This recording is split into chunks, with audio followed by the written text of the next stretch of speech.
सवाल नंबर 1, कौन सी चीज़ जन्नत में जाने की ज़्यादा वजह बनेगी?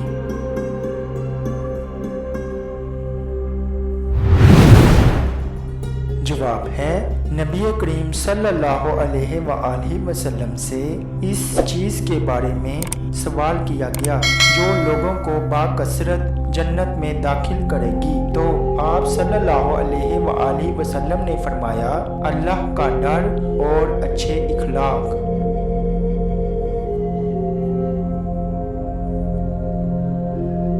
सवाल नंबर 2, हज़रत अयूब अलैहिस्सलाम की सेहत याबी किस तरह हुई?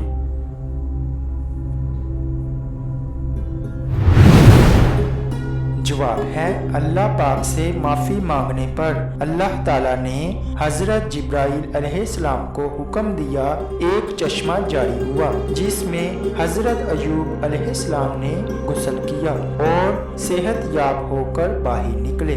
ये सब कुछ चश्मे वाहिद में हुआ।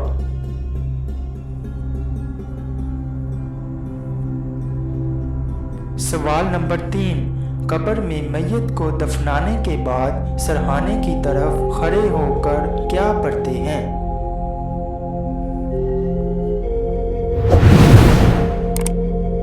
जवाब है सूरह बकरा का अव्वल रुकू पढ़ते हैं।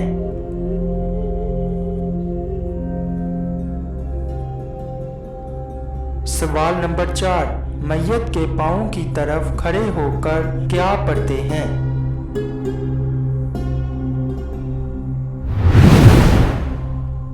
जवाब है सूरह बकरा का आखिरी रुकू पढ़ा जाता है।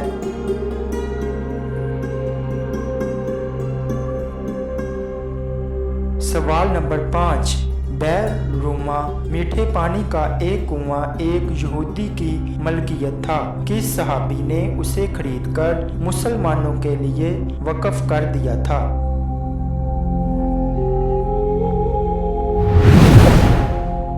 जवाब है हजरत उस्मान गनी रजी अल्लाह अन्हु।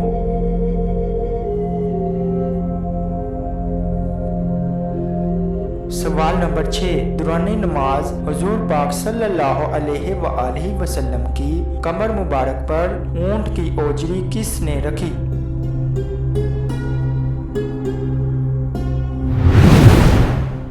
जवाब है अकबा बिन अबी मुईत ने।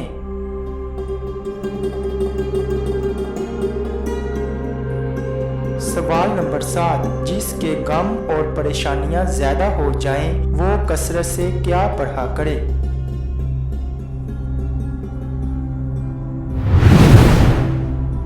जवाब है सैयदना अब्दुल्ला बिन अब्बास रजी अल्लाह अन्हु से मरवी है कि नबी करीम सल्लल्लाहु अलैहि वसल्लम ने फरमाया, जिसके गम और परेशानियां ज्यादा हो जाएं, वो कसरत से ला हौला वला कुव्वता इल्ला बिल्लाह पढ़ा करे।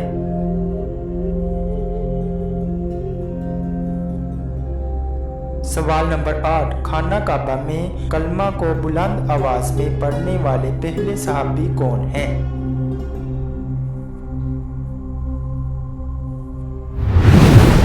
जवाब है हजरत अबू ज़र गफारी रजी अल्लाह अन्हु।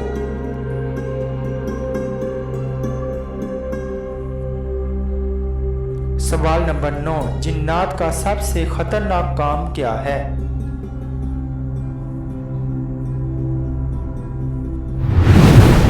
जवाब है इंसान के दिल में वसवसा डालना जिन्नात का सबसे खतरनाक काम है।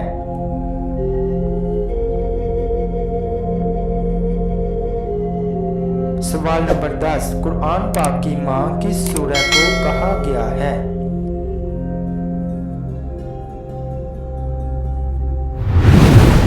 जवाब है सूरह फातिहा को कुरान पाक की माँ कहा गया है।